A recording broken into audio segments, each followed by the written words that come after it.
नमस्कार, मी डॉक्टर शीतल पाटी। आज आपण बऱ्याच कॉमनली विचारला जाणारा हा प्रश्न आहे की आम्ही औषधं घेतोय, आमची ट्रीटमेंट चालू आहे, याच्या व्यतिरिक्त आम्ही अजून काय करायला हवं? औषधांच्या व्यतिरिक्त पण आपण बऱ्याच गोष्टी केल्या पाहिजे। सगळ्यात पहिल्या गोष्ट असते की तुमचा BMI म्हणजे बॉडी मास इंडेक्स हा तुमचा 20 ते 25 च्या आतमध्ये असला पाहिजे। म्हणजे तुमचं वजन अतिरिक्त जास्त पण नको किंवा कमी पण नको। त्याच्या व्यतिरिक्त लाईफस्टाईल मॉडिफिकेशन तुम्ही करायला पाहिजे, जसं एक्सरसाइज रेग्युलरली झाली पाहिजे। मग त्याच्यामध्ये तुम्ही एरोबिक्स करू शकतात किंवा वेट बेअरिंग एक्सरसाइज करू शकतात, स्विमिंग करू शकतात, योगा प्राणायाम करू शकतात, मेडिटेशन करू शकतात, ज्याच्याने तुम्हाला तणावमुक्त राहण्यासाठी मदत होईल। ॲडिक्शन काही असेल, जसं अल्कोहोल ॲडिक्शन आहे किंवा टोबॅको ॲडिक्शन आहे किंवा अदर दॅन दॅट दुसरे काही ॲडिक्शन असेल तर तुम्ही ते बंद केलं पाहिजे।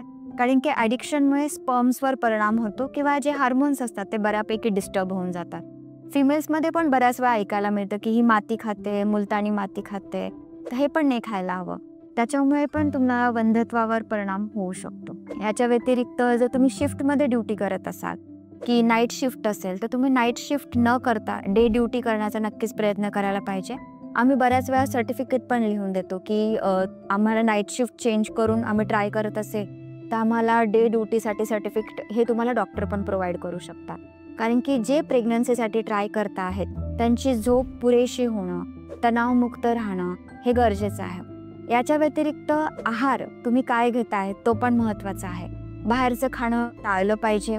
फॅटी फूड आहे किंवा तळलेले पदार्थ आहे त्याचं प्रमाण कमी असलं पाहिजे।